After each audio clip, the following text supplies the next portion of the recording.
Well, looky here. You are listening to someone who is bold, authentic, diverse, unpredictable. Baby, I am unapologetically Ramon, and you have entered my zone, the QB zone, baby. Hello, somebody.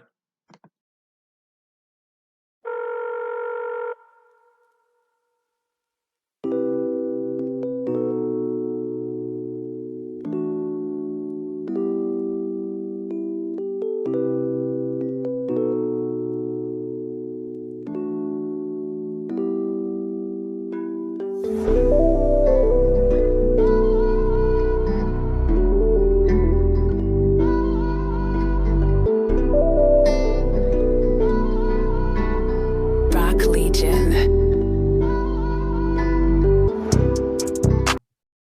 So welcome back to another episode of the QB Zone. I'm very excited for this episode. I'm very excited because this is a subject that I think is very important. And the guest is someone who, like I've said, the last time we spoke to him about this subject, he is very much an expert, and I love to pick his brain. I also love what he's doing in the community, specifically with our topic. Today is called Financial Power 101. What is power? In order for you to have financial power, you have to know what the power is. You have to know how to use it and why is it important. Black communities have been plagued by injustices. We've had the segregation and the rise of Black Wall Street, the collapse of various economic powerhouses, Reverend Dr. Martin Luther King Jr.'s banking movement, banking deserts, and the effects it's had on our communities, and the current civil unrest that has had a call for us to bank Black. My one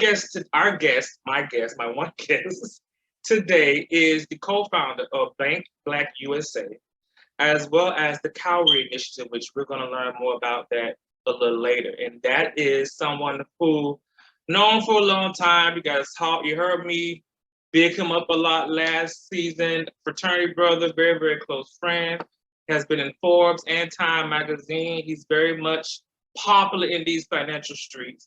And that is Stephone Kaori. I almost said your middle name, but Stephone Kaori. How are you doing today, sir?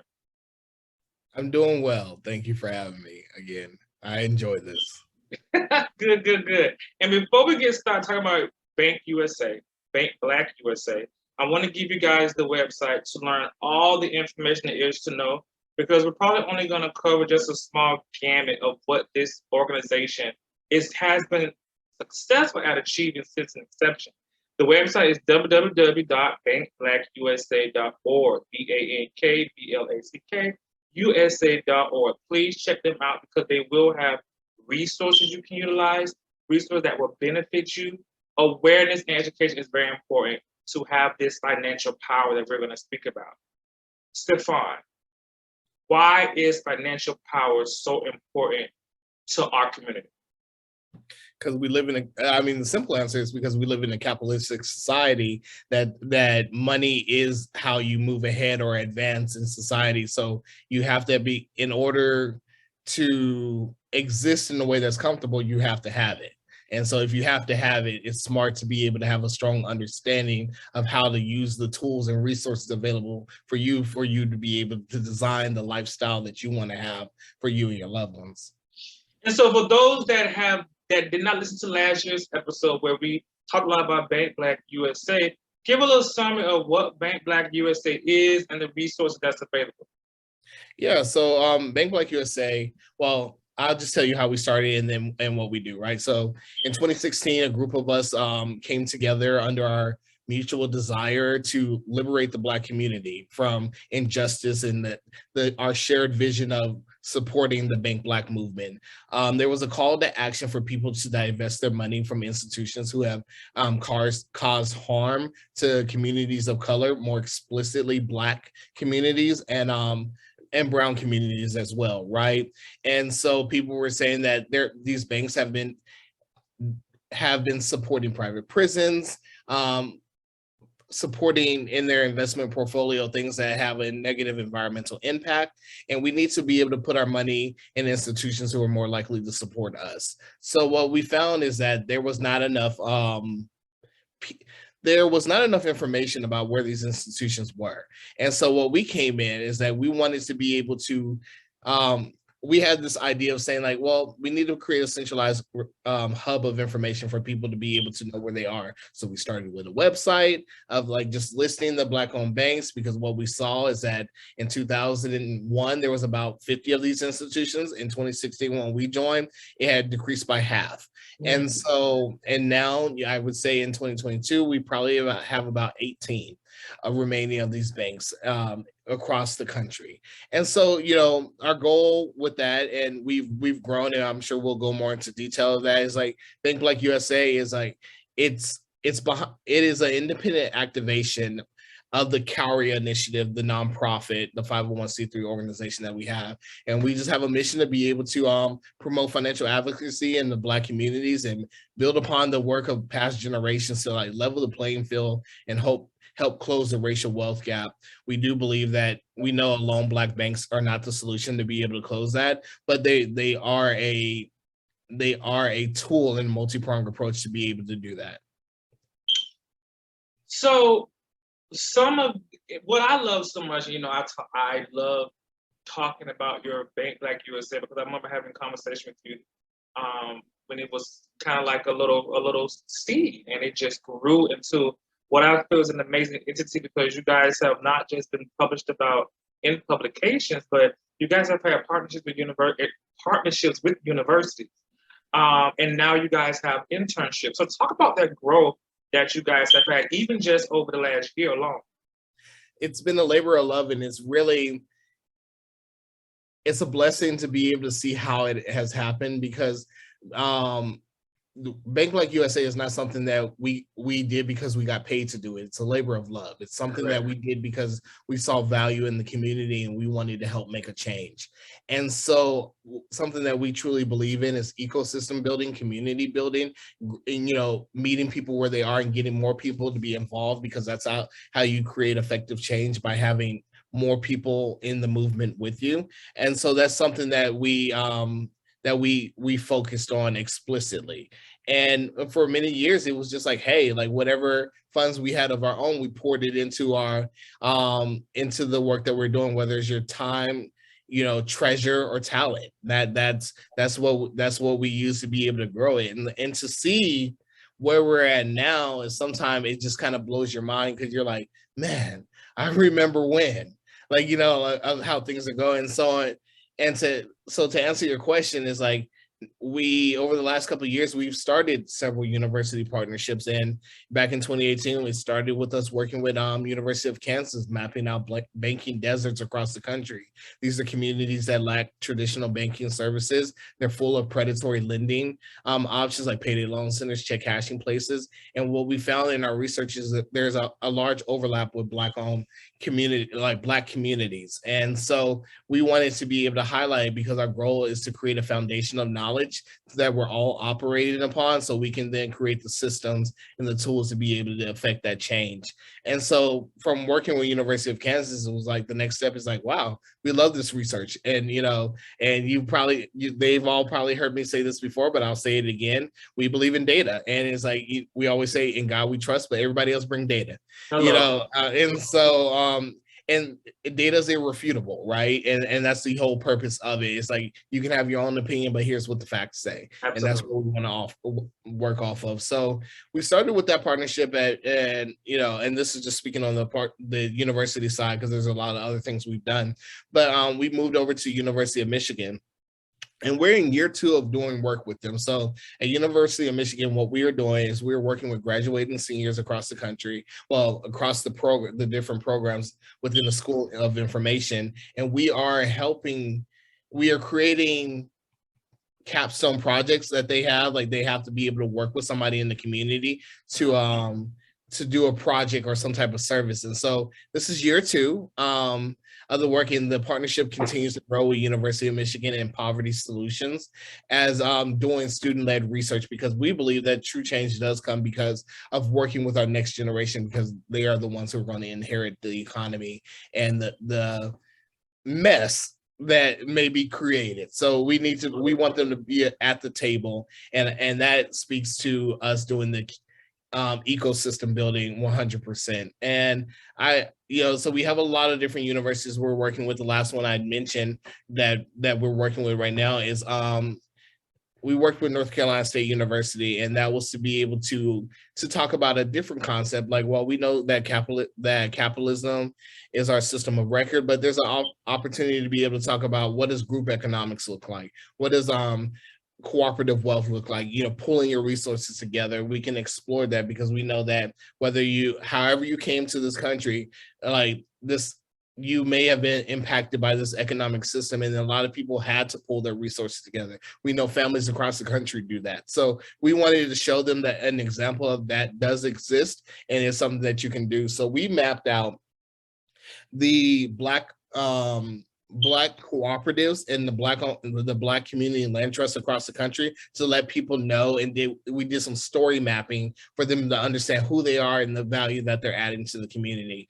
And so we're continuously building out our partnerships with the universities and more people who want to get involved with the work that we're doing. And so you're asking about the interns. That's been the best thing so far. Because we are a tax-exempt organization, we've been able to raise funds through grassroots using IOB. That's a crowdfunding system to be able to raise money and get people to help us fundraise. We've done 4 rounds of that. And then we've also been able to get people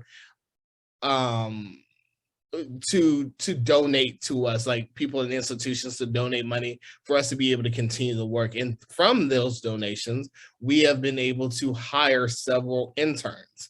We started with 2 of them.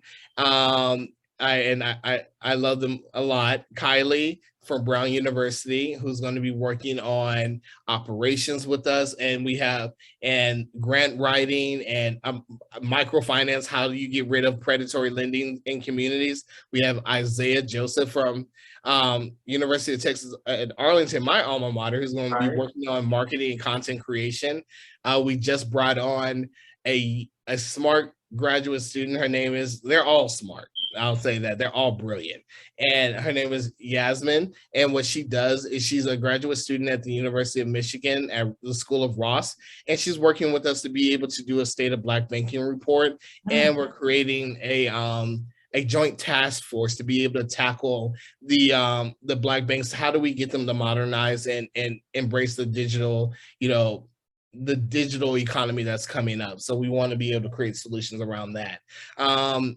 This week we are hiring 2 more interns who are going to stay on with us over the summer, and they work in data. And so it's 2 young men by the name of Nate and Nicholas. They were a part of the student work that we were doing at University of Michigan. They just graduated, and we wanted to be able to provide them with an opportunity over the summer to make some money and do some good. So it's been fantastic to be able to have them all on board.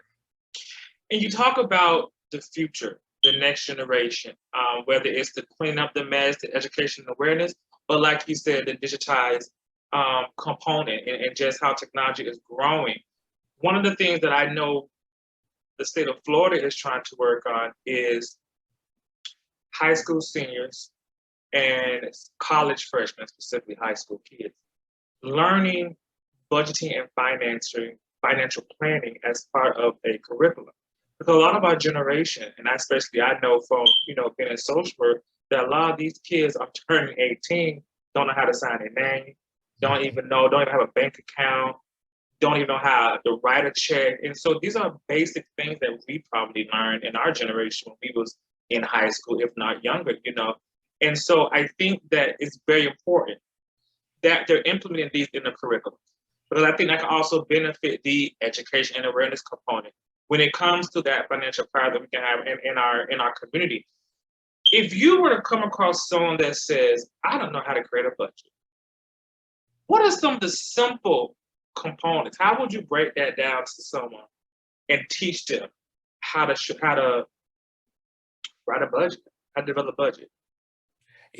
So what I would tell them is, like, when you think of, it's like you have to take it from a broader context of what do you want to do. Like, the reason why people create budgets is because they're looking to be able to be smarter with their funds and find a way to be able to save money, right? That, we want to make sure that we're not, overspending. So and usually there's a goal attached to that, right? I'm creating a budget because I want to go on a vacation, because I want to buy Right. a car, because I want to buy a house.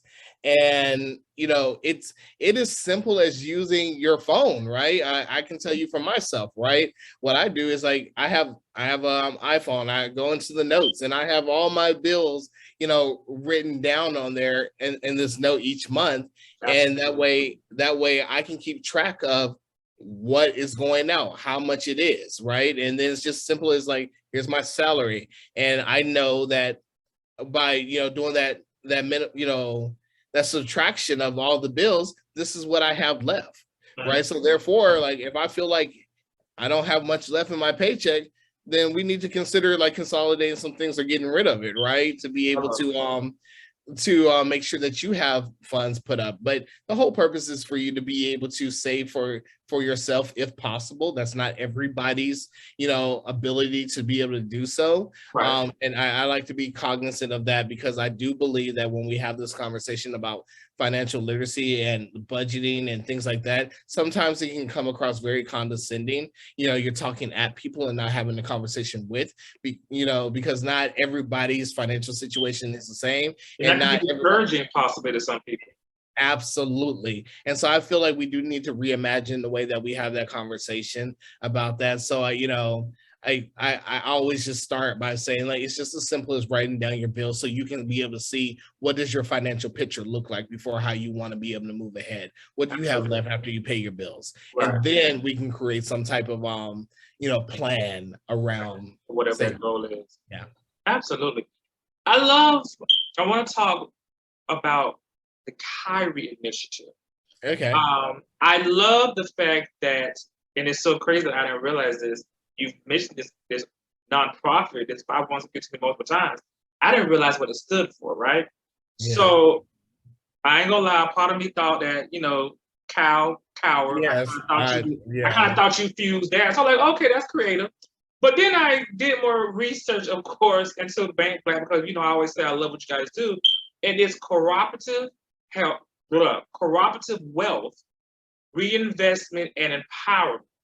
Yes. Talk about how the motivation and purpose of Kaori Initiative just came to fruition.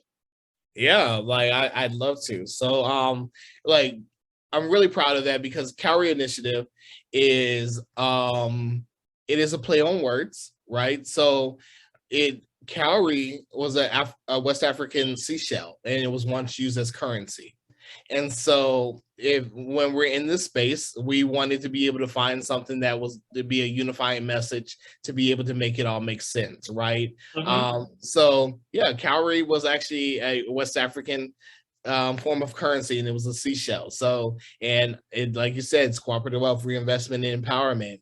And it's a grassroots nonprofit organization, and we want to promote, like, fiscal consciousness within communities of color, more explicitly black communities, right? And it's centered around this renewing and mobility of our communities, right? Like, we want to concentrate on access, advocacy, and acquisition, like, whatever that looks like to you, whether it's acquisition of homes, businesses, and so on, right? And so it's almost like a cooperative, right? Because it's a lot of us coming together with our tools and talents to affect change. And it was founded by Black students, advocates and professionals, to be able to push this conversation forward about cooperative wealth, reinvestment, and empowerment. And it's like, we had a problem statement, right? We were like, systemic oppression and racism lies at the foundation of America's financial system. Absolutely. Right? And even as this characterization as, like, wealth in this country evolves, like, different generations, perpetuate these, what does success look like? What does wealth look like? People benefit from what we know is, like,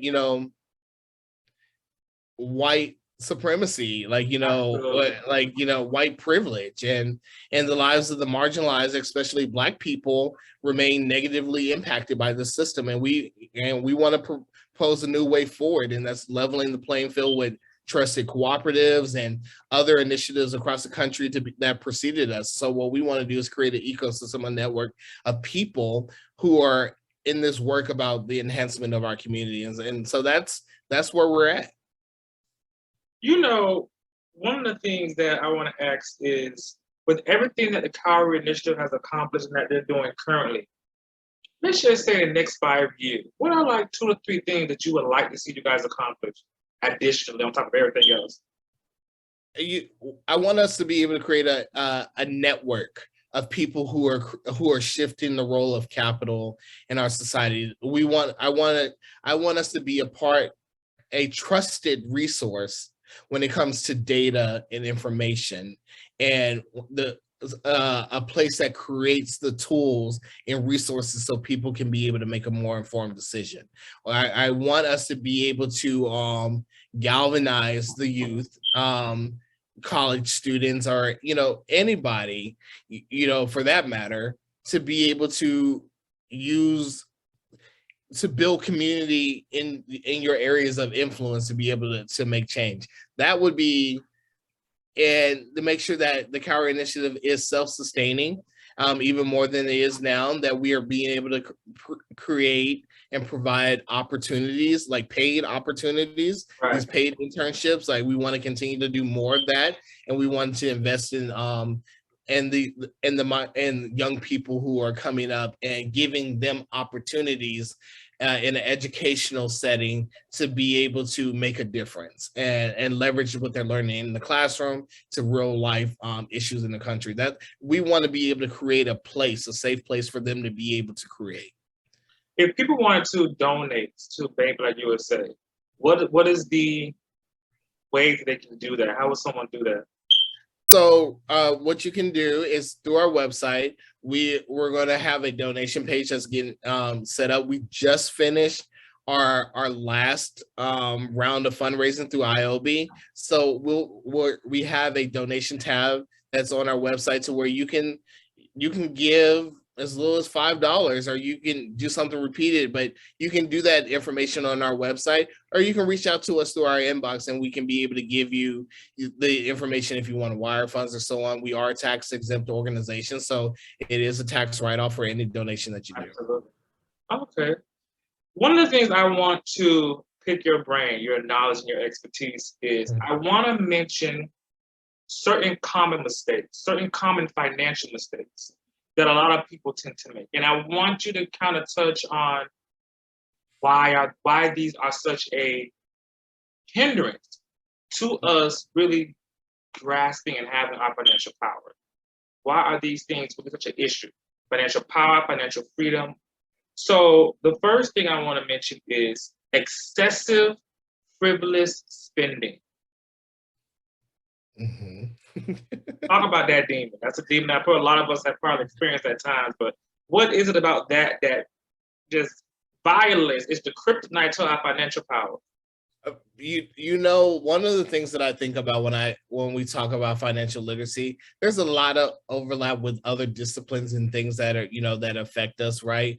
I feel like financial health is mental health, financial health is physical health, emotional health, and so on, right? So when we talk about things that are excessive spending, if we get down to the root of it, like there may be mental or emotional trauma surrounded around that, right? Those are the things that we don't talk about enough. Like, if you come from a place of constantly lacking, certain things, you may find yourself, as soon as you get money, you just spend it all up, because you're like, right, go. Like, that you need to have that stimulation, that replenishing of energy in you, and it comes in the form of saying, now I've got it, now it's gone, and then before you know it, you can spend all your money. So like there's these things that we have to deal with in that area of trauma that may be associated with it. Right. But beyond trauma, I mean, there's the point of discipline, right? Knowing that, hey, I make a certain amount of money, and this is what my expenses are. This is not everybody's scenario, but am I living above my means? Are my expenses exceeding the income that's coming in, right? That's just a numbers game, right? Like, so it's just about a building a pause to be able to look at, like, hey, this is not sustainable. And so and then we also live in a society that can be, not in all cases, is materialistic, right? Like whether it's what we see on TV, we want to be hip, we want to be keeping up with the Joneses, as they say. So people don't want to be left out, like what they call it, FOMO, fear of missing out. So there's all these things that are come into play, but a lot of that is just rooted in mental, emotional, self-esteem, self-worth, and things of that nature. And that's the reason why I want to reimagine the way that we talk about financial literacy and financial health, because there's more than just the dollar that goes into some of these things that happen. Absolutely. How about using home equity like a piggy bank? I personally don't recommend that. But the beauty of home equity, like if we think about it, right? So you have a home, you bought it at a certain amount. Let's just say, because with the rising prices of housing and across the country, let's just say that you find a home for $300,000, right? You buy it. But as communities, whether it's through gentrification, like people coming in there and reinvesting into communities, property values go up. So where you may have bought a home at $300,000, now because of all the work that's been done in the community and surrounding areas through business growth and so on, your home may be worth $400,000. So that means that you have about $100,000 in equity. Many people can take out a home equity loan, and a lot of folks use it to really reinvest into their property to make, to continue to raise the value of their homes by, getting things fixed that may not be, that are in a state of disrepair. And and that's fine. But then you also have the ability to be able to use home equity to where some people use it to finance their businesses, to pay through college, to do other things. So yes, a line of credit is necessary if you have the discipline to be able to use it for its intended purpose of pushing things forward. The catch is that, you have to make sure that when you're taking a home equity loan, that you have to figure out whether it's fixed rate or variable rate. Fixed rate means that if you have an interest rate of 3.5%, it's going to be the same interest rate across, over time. Like, you can get a lump sum for the equity that you have in your home. Some people do lines of credit, which means that you have a variable interest rate, like almost like a credit card, right? And you got to think that money, yes, it's your money, but it's also debt that's, being attached to, to your home. So it's having a healthy understanding of what utilizing equity has on there. It can definitely push you forward and give you giving you access to additional resources so you can do what you want. But that also comes from a place to where we live in a society to where there's discrimination and redlining. People do not have access to credit the way that they need to be able to fund the things that they do. You have, payday loan centers on every corner telling them we got, free money, but you don't realize that you're being charged over 100% interest rate. So you're staying in this place where you're only paying the interest on the loan and not the principal and so on. So if we reimagine the way that we're talking about the underwriting process, access to credit, giving people the resources, people may not have to use their home equity loan as a piggy bank, because that's may not, that wasn't the intended purpose of it, but people have to do what they have to do to survive. And so we'd like to be able to create other options to where they do not have to take on that option. Okay. These two here, I didn't really really be aware that these were common financial mistakes. The first one of these two I want to mention is paying off debt with savings. Mm-hmm. I there's nothing wrong with that per se, right? Like, so depending on the type of debt that you're paying, first of all, when you're putting away money away from your check that you're saving for something, and you may be saving just to pay down debt. That's a reasonable thing to do. But there's this whole conversation about, like, do you use your savings to be able to pay down debt and so on, but that goes into credit and a whole bunch of other stuff. But on its surface, like, this conversation of, like, using savings to pay off debt is smart, because you want to be debt free if possible, as much as possible, Right. So that can give you access to more lines of credit to be able to, and then also it's just like an unnecessary burden that you don't have on your back, because if you don't have any debt, that means that's less things that are coming out of your paycheck that you can hold on to. So I think it's a good idea to use that. How about paying My personal opinion. How about paying off the wrong debt first? Here's the thing, like, everything is case by case, right? Right. Who am I to say to you, like, what is the right thing to pay off first and what's not? As long as you have a plan in place, right? So, like, that conversation usually, is attached to, do you tackle the one with the highest interest rate first, right? Do you tackle the debt that has the biggest balance first, or do you start on the opposite end of paying down the things that are small first? Right. It depends on your personal financial situation, right? Everybody has something. It's different strokes for different folks, right?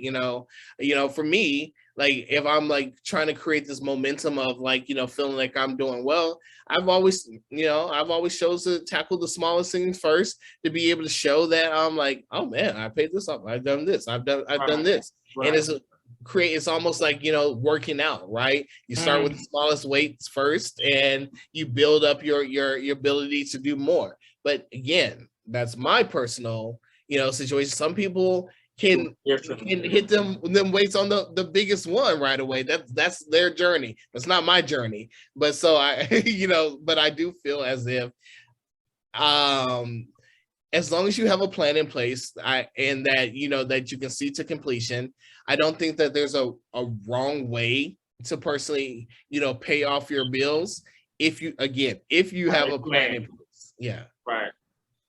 The last one I want to mention is making major purchases without comparison shopping. Mm-hmm. With that, I mean, that is due diligence, right? Like, it's like, are you buying because, it's on a whim, or like impulsive buying? Or are you taking time to do your research on what's out there? There's that can be rooted in mental health, emotional health, and so many other things of why you choose to buy the way that you do, right? So there's a lot to be said about that. Stephone, tell the people again where they can learn all about Bank Black USA, social media, all those wonderful things. I don't want people to miss out on the opportunity to donate, the opportunity to educate themselves, because there is also a plethora of knowledge on the website.